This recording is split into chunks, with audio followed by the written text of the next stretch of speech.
Queridos amigos, irmãos do trecho, irmãos de ordem, irmãos de fé, que acompanham o nosso canal, tentando aí sempre, na ausência dos momentos, na ausência de fazer os vídeos sobre os veículos do momento aí, porque às vezes estão em alguma tarefa fora e a gente não consegue fazer daí diariamente vídeos, vamos tentar fazer vídeos respondendo aí as questões de vocês, né? No nosso último vídeo nós falamos sobre os 10 veículos pesados que seriam aí o nosso, digamos assim, nossa aspiração, né? Se pudéssemos traçar assim um caminho, seriam os que nós gostaríamos de ter. Na verdade, esse caminho ele é traçado porque a gente termina fazendo pesquisas aí nos sites aí de venda. Vamos falar o nome mesmo, não tem problema, né? Que é OLX, Mercado Livre. Quando a gente está olhando no tempo livre, a gente está sempre pesquisando mais ou menos essas mesmas coisas, né? E aí por isso que a gente vai percebendo como que está o mercado, o que está caro, o que está barato, o que tem abundância no mercado, o que não tem, o que está difícil de achar e assim por diante. E aí uma das pessoas aí, creio que seja inscrito do nosso canal, que acompanha, fez ali uma pergunta, mais ou menos embasada no que eu estava falando. Disse: professor, faz então um vídeo com os veículos que o senhor já teve, né, ou que o seu pai já teve, etc. E aproveito também aqui a deixa, porque alguns de vocês deram a ideia de fazer um mural lá na nossa garagem, com as fotos dos veículos que já passaram pela garagem. Nós vamos fazer esse mural, gostei muito da ideia, muito obrigado àqueles que recomendaram, e vamos falar sobre os veículos que nós já tivemos. Nós vamos encontrar um problema, vamos ter uma certa escassez de fotos, porque nós estamos falando de uma época mais difícil, uma época que foto tinha que mandar revelar, não sei o que. Então não sei se só na minha casa ou se na casa de várias pessoas, mas foto era uma coisa assim, meio só em época de Natal e de aniversário que tirava foto, né? Então tem muito carro que a gente não tem foto hoje em dia, né? Mas eu vou tentar ilustrar aí, tá? Bom, enquanto criança, naqueles meus bate-papos com meu pai ele encerrou as atividades da empresa dele com o objetivo de se aposentar e vir para morar no interior, mas ele não queria ficar muito longe de São Paulo, então por isso que viemos morar em São Roque nos anos 80. Então eu lembro de alguma coisa da empresa e eu ouvia muito as histórias que ele falava. Então eu vou começar falando de um veículo que não é que passou pela nossa garagem, nunca tivemos esse carro, e inclusive esses veículos no Brasil se desmancharam, sumiram, né? Mas o veículo assim que meu pai era mais fã mesmo, fã, que meu pai tirava o chapéu, era um ônibus com que ele tinha trabalhado na CMTC, um ônibus GM Coach. All right, we're going to get a ride on a classic Jimmy bus. What year was this built? 1953. Was it part of Twin City Lines? Okay. Said, there's the engine. Denver Motors diesel, which became Detroit diesel. Okay. 6-71, 6-cylinder, 71. Ones are 10 foot too. Yeah, it's about the same, and I know your hybrids got more than that From on them. inside, yeah, because that's how you'd see them normally. Yeah. You want to close them then, and I'll. And our back doors were also accordion, and the driver worked them. You didn't push them open. And back in the old days, you didn't have a nice little chime. When somebody wanted to get off, they'd pull the buzzer. And it kept going as long as they hung on. Old fare box. I don't think I have any change to put in the fare box. But it didn't. Motor Detroit, ou como falavam aqui no Brasil, motor marítimo, né? Motor Detroit, nesse caso o 671, motor 671, transversal, e o ônibus era automático, como meu pai falava, ele era hidramático, né? Quem era mais antigo chamava os câmbios que não mudavam de marcha desse jeito, chamava o câmbio de hidramático. Então ele era hidramático, um sistema para um veículo do início dos anos 50. Esses carros chegaram aqui no Brasil em 51, mais ou menos 50, 51. Eles eram veículos muito especiais. Eles eram veículos com uma tecnologia que, se a porta traseira não estivesse fechada, mesmo ele estando engatado e acelerando, o carro não saía do lugar. Tinha que fechar a porta, e a porta só fechava se não tivesse ninguém nos degraus. Tinha um tapete de borracha no degrau para impedir que a porta fechasse com o passageiro e o passageiro ficasse preso na porta. Então, era um veículo muito inteligente. A CMTC em São Paulo também comprou na época uma frota de ônibus Twin Coach, produzidos pela empresa Fagel. Não tenho bem certeza se eles eram nos Estados Unidos ou no Canadá, que desde aquela época tinha esse negócio de carro ser produzido no Canadá também e ser levado para os Estados Unidos.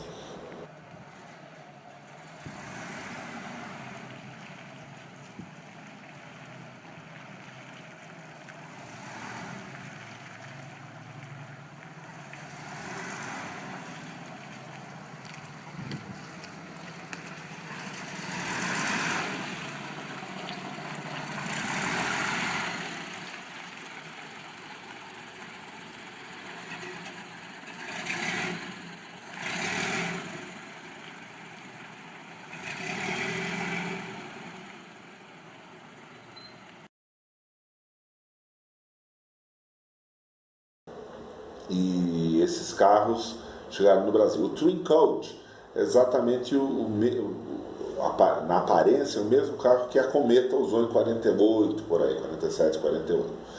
Mas o da Cometa era um veículo com uma porta só na frente. Porém, interessante que a porta abria basculando assim, né? Não era aquela porta que abre para fora como dos ônibus rodoviários normais. Eu tenho a impressão que o Twin Coach ele era feito, na verdade, para ser um veículo de transporte urbano, né, circular, mas foi feito meio que uma adaptação, acredito eu, para ele ser vendido para a empresa de transporte rodoviário. Tá? Então esses são os dois primeiros casos. Vou tentar ilustrar isso aí para vocês da melhor forma possível. Depois disso, ou concomitante com isso, meu pai tinha um espírito empreendedor muito grande, então meu pai não ficava parado. Enquanto ele estava ainda na CMTC, ele foi comprando caminhões, né? E ele sempre foi tendo um caminhãozinho aqui, um caminhãozinho ali. Então ele teve, eu vou tentar ilustrar e colocar algumas imagens, mas ele teve na época, eu não tive acesso a esses caminhões, não vi esses caminhões de perto, só ouvi falar de coisas boas e ruins desses caminhões. Então ele teve na época o Ford F7, teve Ford F8, Big Job, teve Internacional KB7, teve Studebaker.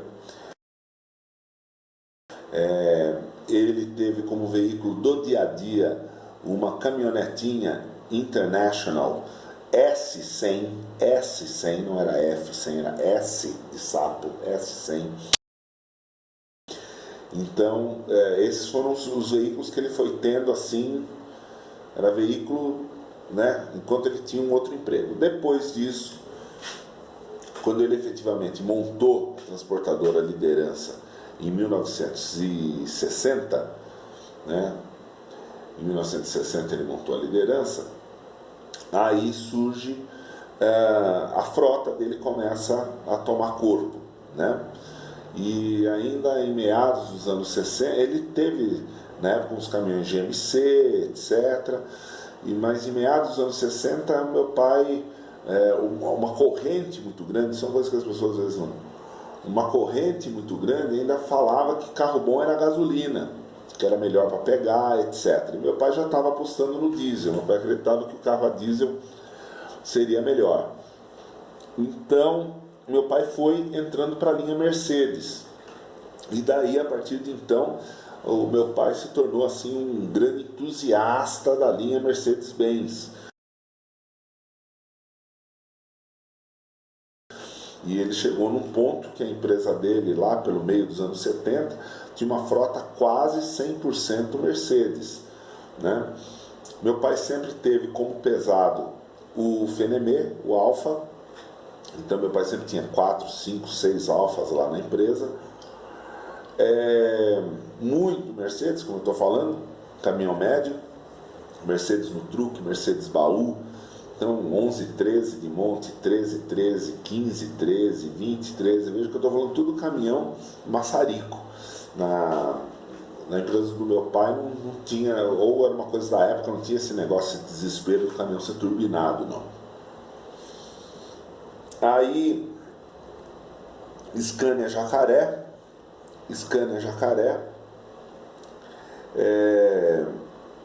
as 1520 que eu falei, o Mercedão 1520, cavalo mecânico, né?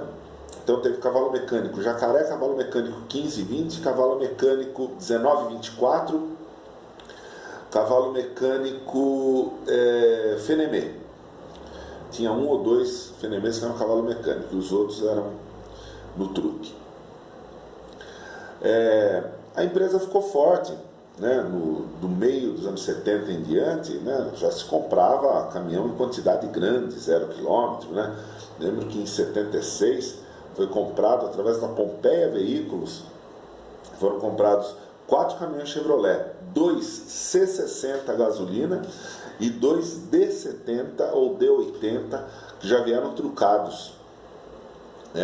Os D80, eu acho que um era Perkins, um era Detroit, se eu não me engano. E então a frota estava indo bem. Aí veio em 81 aquela questão da Volkswagen ter comprado a Chrysler, começou a sair caminhão Volkswagen com motor V8, a álcool.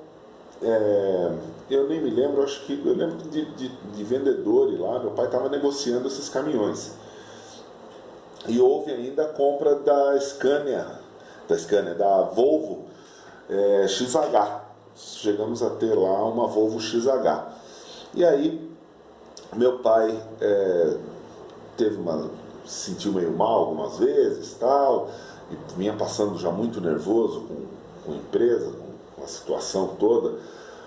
E meu pai achou melhor se aposentar. Ele já tinha muito tempo de trabalho e achou melhor se aposentar, e de fato fez isso. Quando ele se aposentou, de todos os caminhões, ele podia ficar com o caminhão que ele quisesse. Ele escolheu ficar com 11 1374, que para ele era um caminhão que era mais xodó dele. Ele teve muito cara chata 321, bicudinho, tudo isso. Então eu convivi bastante com esse 1113 ainda, mais um pouco. Aí nós viemos morar realmente aqui em São Roque, que não existia. Nós morávamos numa casa aqui no centro da cidade, não existia condição de estacionar veículo assim, e eu fiquei, né, toda aquela minha infância e tudo mais, ouvindo muitas histórias desses veículos. E aí eu vou agora passar para vocês, né, os veículos que efetivamente eu tive, como que foi a minha história, os meus carros, né. No final dos anos 90, o meu grande objetivo era ter um Dodge, né? Até também onde eu morava não tinha ainda a condição de ter veículo grande. Então eu queria um Dodge a todo custo. Eu consegui comprar um Dodge Dart. Não era exatamente talvez o que eu queria, porque eu queria talvez um Dodge 2 portas, e eu só consegui achar um Dodge 4 portas. Mas não que fosse um carro ruim, mas não era exatamente o que eu queria. Fiquei com esse Dodge bastante tempo, fiquei com esse Dodge uns 10 anos ou mais, né? Passei bastante com ele, tudo, né? Comprei esse Dodge na época que o Dodge era barato de comprar.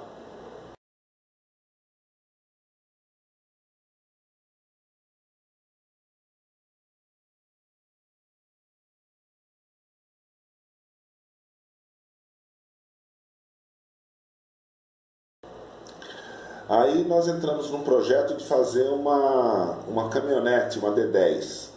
Essa D10 ela foi montada em cima de uma C10 69 e nós compramos a mecânica de D20 para colocar nela. E esse serviço foi feito pelo meu pai e eu ajudei ele. Então nós preparamos essa caminhonete. Então estamos falando aí de veículos antigos. Nessa mesma época eu comprei um Commodore 6 cilindros 4.1 88. Foi um outro carro que eu tive. Então estamos falando ainda aí de veículos pequenos.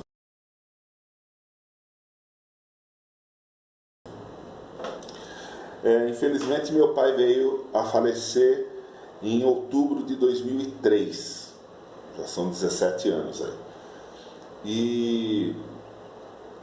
E aí eu fiquei com a caminhonete, que era um projeto nosso. Tinha o Dodge e tinha o Opala.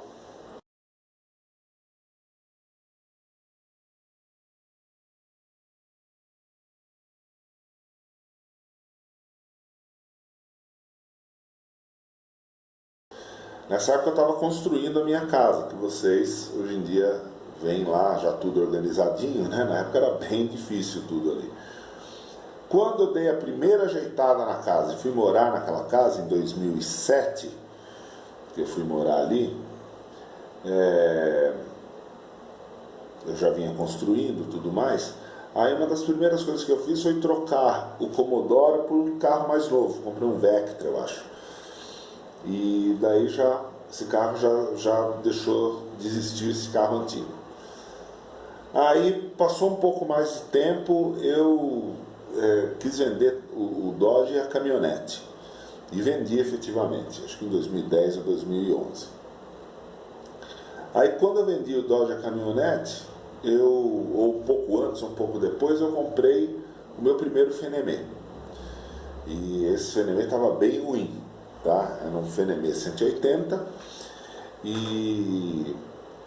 mas estava bem ruim de cabine. Eu cheguei a comprar outra cabine para a gente fazer a cabine dele, mas não deu sucesso.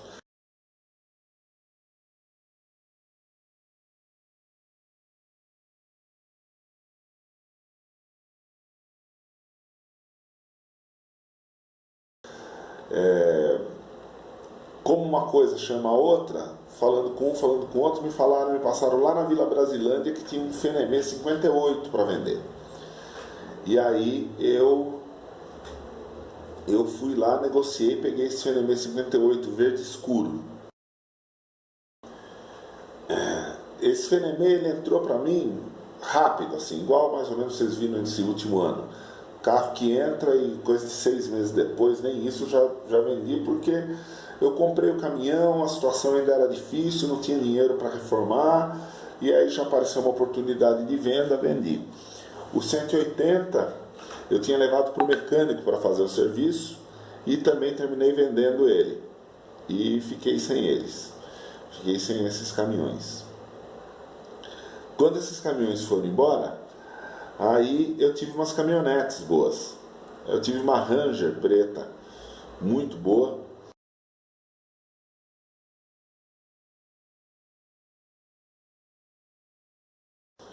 Sinto muita saudade dessa Ranger. Eu tive uma Hilux também, muito boa.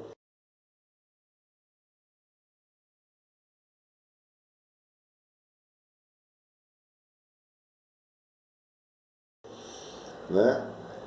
E depois dessa Ranger, dessa Hilux, eu estava aguardando, né, a minha história daí agora mais moderna, que vocês acompanham. Eu tinha fechado um contrato, um trabalho, eu tinha um valorzinho ali, e eu estava tentando comprar um terreno. E a pessoa que estava para me vender o terreno voltou atrás. A pessoa voltou atrás. E eu estava pronto para comprar. Como a pessoa voltou atrás, eu fiquei assim tão desanimado, vamos falar assim, com a situação, que eu falei, quer saber? Eu vou realizar meu sonho, que é comprar um ônibus flecha azul, que nesse momento seria a coisa assim mais louca que alguém poderia fazer, se comprar um ônibus para não trabalhar, né? E naquele momento, ainda hoje em dia parece que já está ficando mais aceitável, né? Mas na época era visto como uma coisa bem louca. Aí eu comprei esse flecha, que foi o 7171, e aí o canal começou a existir, como eu já falei, naturalmente, colocando vídeo ali das primeiras reformas, não tinha nada a ver. Eu achava que ninguém ia assistir isso daí, porque eu tenho outros canais e ninguém assiste, né? Então eu achava que ninguém ia dar bola para negócio de ônibus, essas coisas. E foi justamente esse canal que mais deu certo, que as pessoas se interessaram. E agora, né, a gente vem seguindo essa sequência aí, né? A gente já está indo para o terceiro flecha, graças a Deus. Compramos um outro Fenemê, dessa vez um Fenemê bom. Tivemos um Fenemê muito bom nas mãos.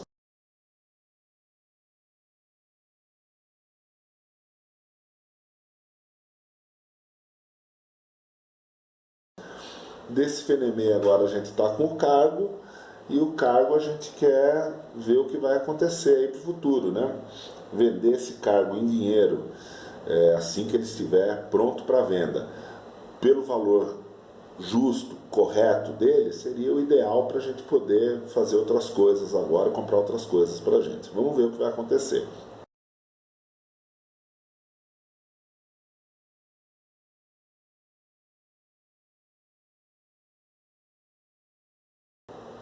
Então essa é uma visão geral, assim, na maioria dos veículos que nós tivemos. Tá? Espero ter conseguido ilustrar para vocês, e essa é a nossa...